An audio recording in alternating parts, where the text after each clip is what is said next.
पत्रकारों को मारो पीटो, उनकी हत्या कर दो, पूछेगा कौन? कुछ दिन तक मामला ऐसे ही चलता रहेगा, फिर शांत हो जाएगा। न रहेगा बांस न बाजेगी बांसुरी, पीटो, फर्जी मुकदमे लगा दो। कई पत्रकारों की हत्या हो गई दोस्तों, बहुत आहत हूँ इससे। मामला उठाएगा कौन? पत्रकार भी सवालों के घेरे में है, पत्रकार दलाली भी करता है, पत्रकार चमचागिरी भी करता है, पत्रकार खुशामद भी करता है, लेकिन पत्रकार सीना ठोक करके मामले को उजागर भी करता है। अब देखिए, एक पत्रकार राघवेंद्र वाजपेयी जो सीतापुर महोली सीतापुर के निवासी हैं, उनकी भी हत्या कर दी गई। 4 गोलियां मारी गई और राघवेंद्र का काम तमाम हो गया। अभी तक तो दैनिक जागरण कह रहा है कि हमारा पत्रकार कितना देता है, दैनिक जागरण के खिलाफ भी मोर्चा खोलना पड़ेगा। ये भाग जाते हैं सब, जितने बड़े बड़े समाचार पत्र हैं सब भाग जाते हैं, पिंड छुड़ाते हैं। और जानते हैं, एक मनरेगा मजदूर से भी खराब स्थिति इन पत्रकारों की होती है। चलिए हम घटना के बारे में बताएं, उसके पहले आप अपनी जानकारी दुरुस्त कर लीजिए। किसी प्रकार रोजी रोटी चलती है दोस्तों। जो सोशल मीडिया के हैं ना, बताया ना, 8,000 आता है 2 महीने पर, 3 महीने पर 8,000 आएगा। जब $100 होगा तो 8,000 आएगा। कोई 500-1,000 रुपया दे देता है। आज ही मेरे पास फ़ोन आया, सर बार कोड दीजिए। हमने कहा क्यों? कहा सर हमारा यह काम है, थोड़ा सा आप बस ऐसे। हमने कहा रखो फ़ोन। वो सुन भी रहे होंगे।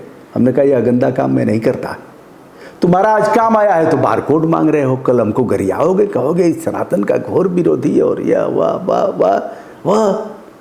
अपराध कर दिया क्या? गंगा जी को दिखा दिया कि नाले गिर रहे हैं, आंख गड़ा करके सवाल पूछ दिया तो कोई अपराध हो गया क्या? आइए विषय पर आता हूं। कुछ बच्चे हैं जो कर रहे हैं सीना ठोक करके। चलिए, कुछ एक तरफा भी हो सकते हैं जो केवल और केवल शासन सत्ता को टारगेट बनाते हैं। क्या अब नारायण दत्त तिवारी से हम पूछेंगे? और क्या राम नरेश यादव, दिवंगत राम नरेश यादव यूपी के मुख्यमंत्री थे, उससे पूछेंगे?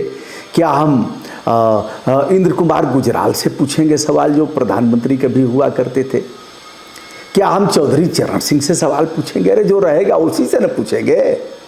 हाँ, जो रहे हैं उनसे भी पूछेंगे, लेकिन अब यह नहीं कि जिनकी 40 साल पहले थी अब हम नेहरू से ही सारे सवाल दागे। मैंने भाइयों नेहरू ने, अरे भैया आप बताइए ना क्या किया? आपसे भी तो सवाल होगा। गंगा में अगर नाले गिर रहे हैं, वैसे ही गिर रहे हैं, तो कोई तो किसी के माइक के छाती में कैल्शियम वाला दूध होगा जो आंख गड़ा करके सवाल पूछेगा। आज तो बताइए ना, आंख गड़ा करके सवाल पूछने वालों को देख लीजिए कितने हैं। मैं ऐसे ही गड़ा करके लाख लोगों से आंख गड़ा के कह रहा हूँ ना, उनसे भी आंख गड़ा करके कह रहा हूँ कि कब तक पत्रकार मारे जाएंगे। ऐसे आंख गड़ा करके कह रहा हूँ। मैं कोई चोर बेईमान और दलाल थोड़े ही हूँ, ऐसे आंख गड़ा करके कह रहा हूँ। और आमने सामने होगा तब भी आंख गड़ा करके कहूँगा, कारण कि हमारे घर शीशे के नहीं हैं। आइए, धान खरीद का सवाल उठाया। धान खरीद में आज भी कह रहा हूं, बाबा आप जांच करा लें पूरे प्रदेश में किस तरह से। मेरे पास बहुत मामले में उसमें उलझना नहीं चाहता। एक ही व्यक्ति इतना धान बेचा है, परिवार के लोगों ने बेचा है, एक धूर खेत नहीं है, और हमारा उनका सब इंतखाब लगा करके बेचा है। उन्हीं के अकाउंट में पैसा आएगा, उनको भी कमीशन देगा, अपने भी कमीशन लेगा। मान लीजिए घुरहू का इंतखाब लिया और मुरहू ने बेच दिया। मुरहू के पास एक दूर खेत नहीं है, घुरहू के पास खेत है। चिथरू के पास खेत है, उनका भी ले लिया इंतखाब। कतवारू का इंतखाब ले लिया, कोई होंगे तो क्षमा करिएगा इस नाम के, और सब बेच दिया। इनके अकाउंट में पैसा आएगा, यह ईमानदारी से पैसा उसको दे देंगे और एक हिस्सा कुछ % अपना फूकने छानने के लिए दे देगा। ऐसे ही हो रहा है। हमसे तो जब कहेंगे तब बता दूंगा, इतने मामले दूंगा, लेकिन सत्य सुनने के लिए तैयार नहीं है। शनिवार की दोपहर में लखनऊ दिल्ली राष्ट्रीय राजमार्ग पर इमिलिया के पास पत्रकार राघवेंद्र वाजपेयी मोटरसाइकिल से जा रहे हैं। एक मोटरसाइकिल से धक्का मारा जाता है। धक्का मारने के बाद उनकी मोटरसाइकिल लड़खड़ा जाती है, गिरते हैं। फिर धाय धाय धाय धाय 4 गोलियां मारी जाती हैं। एक गोली फंस जाती है, शेष गोलियां पार हो जाती हैं और राघवेंद्र वाजपेयी वहीं गिर जाते हैं। उठा करके ले जाया जाता है, लेकिन बचाया नहीं जा सका। यह नकाबपोश बदमाश देखे जाते हैं सीसी कैमरे में, और एक काले रंग की गाड़ी भी जा रही है, वह काले रंग की थार गाड़ी है, उसे भी देखा जा रहा है। उसके बाद परिवार वालों ने धरना प्रदर्शन किया, लोगों ने किया, पोस्टमार्टम हुआ, पार्थिव शरीर परिवार को सौंपा गया और अजय राय सहित तमाम लोग गए हैं। फिर भारतीय जनता पार्टी के लोग भी परिवार में जाकर के शोक मनाए हैं, परिवार के साथ प्रतिबद्धता जताए हैं। मिल जाएगा, नौकरी की मांग हो रही है, 1 करोड़ रुपए देने की मांग हो रही है, दे देंगे 10 लाख।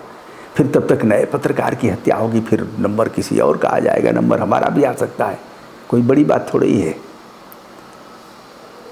हमारे यहाँ भी धमकियाँ बहुत आई, लेकिन धमकी देने वालों ने यही कहा, बाबा आप हैं, कोई दूसरा रहता तो इसको धमकी ही मान लीजिए। लेकिन आंख गड़ा के लोगों ने बात नहीं किया, मैंने देखा ऐसे ही करके बात किया। अपना नियत ईमान ठीक रहेगा तो आंख गड़ा करके ऐसे बात नहीं होगी, आंख गड़ा करके बात करना ही पड़ेगा, आंख गड़ा करके मुद्दे को उठाना ही पड़ेगा, अन्यथा लोकतंत्र की सेहत लगातार गिरती जाएगी। मुकेश चंद्राकर, छत्तीसगढ़ के मामले को हमने उठाया था, प्रेसिडेंट ऑफ इंडिया के यहाँ याचिका भी किया था, उस याचिका के आधार पर लिखा भी गया था, हमने उसमें मांग भी किया था, उसे अगले वीडियो में बताएंगे। और मुकेश चंद्राकर के बाद जनवरी महीने में ही छत्तीसगढ़ के सूरजपुर में पत्रकार की माता पिता और भाई की हत्या कर दी गई। देखिए, असली काम तो सोशल मीडिया के लोग कर रहे हैं, दमदारी से कर रहे हैं, और अब सोशल मीडिया का ही वीडियो उठा करके उससे जानकारी लेकर के बड़े बड़े जो मीडिया के घराने हैं वह ले रहे हैं। अब कौन सी उम्मीद करेंगे? जो कारपोरेट घराने के लोग जिन चैनलों का संचालन कर रहे हैं, उनसे आप उम्मीद करते हैं कि वह निष्पक्ष रूप से पत्रकारिता करेंगे और करवाएंगे? मैं जानता हूँ जो अच्छे पत्रकार जो रह गए हैं वो अभी नौकर हैं। परिवार चलाना है, हम ही क्या करेंगे, परिवार चलाना है। हम एक वीडियो कोई अगर प्रमोशन का कर देते हैं तो 10 कमेंट आया है, वाह अभी बिक गए क्या। बेटा दाल रोटी कहाँ से चलेगी। मैं बहुत कम किया हूँ प्रमोशन की, बहुत कम वीडियो किया हूँ। वो अभी देख करके कि सामने वाले का माल कैसा है, माल से अभिप्राय की गुणवत्ता युक्त उसका काम है कि नहीं है। लेकिन शुरू हो जाता, वाह वाह आप भी करने लगे। कभी आना हम भी अकाउंट दिखा देते हैं कितना कितना यूट्यूब से आता है। दोस्त, लाइट है, इंटरनेट है, एडिटर है, कंप्यूटर है, अपनी मेहनत है, भाग दौड़ है, आना जाना भी है। तो दोस्तों, यह दुखद पक्ष है, दुर्भाग्यपूर्ण है कि एक युवा पत्रकार को हमने खो दिया।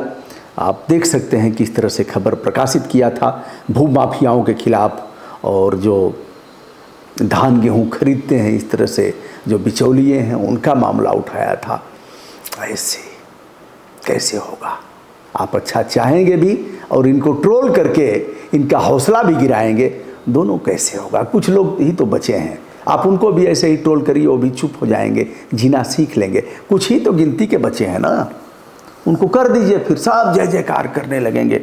अखिलेश भैया जय जयकार, जिंदाबाद जिंदाबाद, मोदी चाचा जिंदाबाद, योगी, यही नहीं करेंगे। मैं पाहुन नहीं कहने जा रहा था, लेकिन है वही है, चल रहा है। पॉलीथिनवा किसकी फैक्ट्री में बनता है बताइए ना? पर्यावरण का नाश किया है किसकी फैक्ट्री में? 70 बार दिल्ली में बैन हुआ, यूपी में कितनी बार बैन हुआ देख लीजिए। पॉलीथीन किसकी फैक्ट्री में पैदा होता है? उसके बाद भी अगर हम करेंगे तो कहोगे यह घोर सनातन विरोधी है। आँख कड़ा के बतियाएगा कौन? ऐसे ही समय रहा, सब के सब हू हू कू करने लगे, हू हू वाह वाह वाह, सियार जैसे हुआ हुआ करने लगेंगे। देश कहाँ जाएगा? किसी को तो छोड़ दो जो आँख खड़ा करके बात करे। कौन करेगा? क्या धरती फटेगी, कोई वहां से निकलेगा? आकाश से कोई टपक करके आएगा शक्तिमान जैसा बन करके? इसी में से हैं, कम से कम उनका हौसला मत गिराओ। प्रणाम।